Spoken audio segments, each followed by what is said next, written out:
आज है 14 सितंबर 2020। यूके ने डैश के साथ अपना पहला मेजर पोस्ट ब्रेक्सिट समझौता साइन किया। उसने किया जापान के साथ। ब्रिटेन ने जापान के साथ पहले बड़े पोस्ट ब्रेक्सिट समझौते पर हस्ताक्षर किए। समझौते का उद्देश्य इन दिनों देशों के बीच लगभग 15 बिलियन पाउंड का व्यापार बढ़ाना है। फिर हम आगे बढ़ते हैं।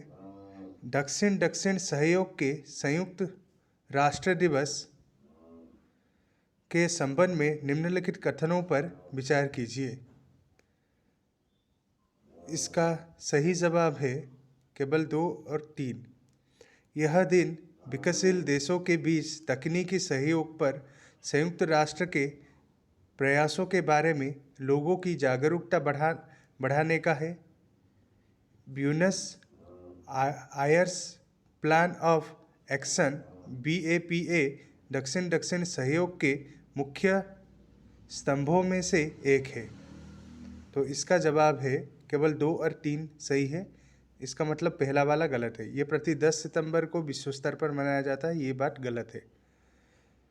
तो इसके बारे में यह प्रतिवर्ष 12 सितंबर को मनाया जाता है। ये 10 सितंबर को मनाया जाता है, ये गलत है। तो ये विश्व स्तर पर मनाया जाता है। इसे UNGC द्वारा 2011 में घोषित किया गया था। इसका उद्देश्य विकासशील देशों के बीच तकनीकी सहयोग पर काम करने के लिए संयुक्त राष्ट्र के प्रयासों के बारे में लोगों का ज्ञान बढ़ाना है। तो फिर हम आगे बढ़ते हैं। इजराइल के साथ संबंधों को सामान्य करने के लिए सहमत होने वाला नवीनतम अरब राष्ट्र कौन सा है? यह है बहरीन। बहरीन इजराइल के साथ संबंधों को सामान्य करने के लिए सहमत होने वाला नवीनतम अरब राष्ट्र बन गया है। यह अमेरिकी राष्ट्रपति डोनाल्ड ट्रंप और उनके प्रशासन द्वारा मध्य पूर्व में यहूदी राज्य को पूरी तरह से शामिल करने के लिए एक व्यापक राजनीतिक प्रेरणा के हिस्से के रूप में आया था।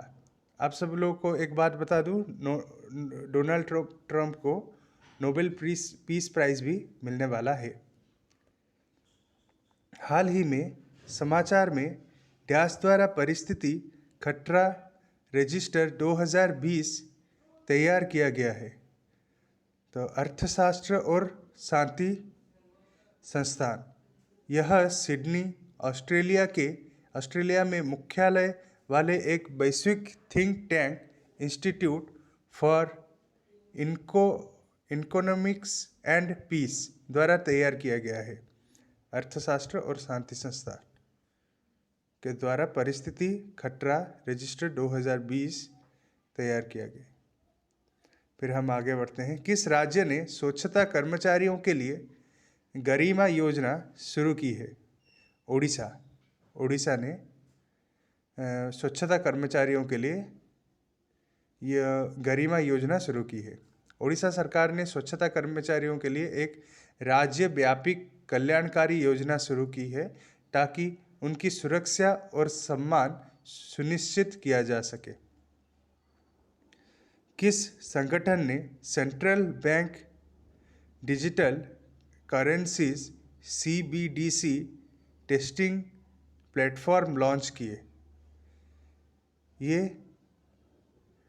मास्टर कार्ड ने राष्ट्रीय डिजिटल मुद्राओं का मूल्यांकन और अन्वेषण करने के लिए केंद्रीय बैंकों के लिए एक आभासी परीक्षण प्लेटफॉर्म सेंट्रल बैंक डिजिटल मुद्राओं CBDCS लॉन्च किया है। फिर हम आगे बढ़ते हैं। किस मंत्रालय ने climate smart cities assessment framework CSCAF 2.0 launch किया है? वो लॉन्च किया है आवास और शहरी मामलों के मंत्रालय। आवास और शहरी का कार्य राज्य मंत्री स्वतंत्र प्रभार श्री हरदीप सिंह पुरी ने climate smart cities assessment framework CSCAF का अनावरण किया है। फिर हम आगे बढ़ते हैं। किस राज्य या केंद्र शासित प्रदेश ने भारत का सबसे बड़ा पिगिरी मिशन लॉन्च किया है? वो है मेघालय। मेघालय सरकार द्वारा 209 करोड़ रुपए के कुल परिव्यय वाला भारत का सबसे बड़ा पिगिरी मिशन लॉन्च किया गया है। इसे मेघालय पशुधन उद्यम उन्नति सोसाइटी के तत्वावधान में राष्ट्रीय सरकारी विकास निगम NCDC द्वारा वित्त पोषित किया जा रहा है। इसका उद्देश्य है 150 करोड़ रुपए के पोर्क के वार्षिक आयात को कम करना है। विश्व प्राथमिक चिकित्सा दिवस प्रतिवर्ष कब मनाया जाता है? ये 12 सितंबर को मनाया जाता है। सितंबर के दूसरे शनिवार को दुनिया भर में चोटों को रोकने और जीवन को बचाने के प्राथमिक चिकित्सा के महत्व के बारे में जागरूकता फैलाने के लिए विश्व प्राथमिक चिकित्सा दिवस मनाया जाता है। इस वर्ष 12 सितंबर को विश्व प्राथमिक उपचार दिवस मनाया जा रहा है। फिर हम आते हैं, किस राज्य ने लघु उद्योगों के सशक्तिकरण के लिए सिडबी के साथ साझेदारी की? वो है राजस्थान। राजस्थान के उद्योग विभाग और सिडबी ने 12 सितंबर 2020 को साझेदारी की। राज्य में सूक्ष्म लघु और मध्यम उद्यमों को वित्तीय विपणन तकनीकी और निर्यात सहायता प्रदान करना। इस उद्देश्य के लिए औद्योगिक को बढ़ावा देने के लिए MSME अधिनियम में संशोधन किया गया है। तो आज के लिए इतना ही। जल्दी से जल्दी मेरे चैनल को लाइक शेयर एंड सब्सक्राइब कर दीजिए। धन्यवाद।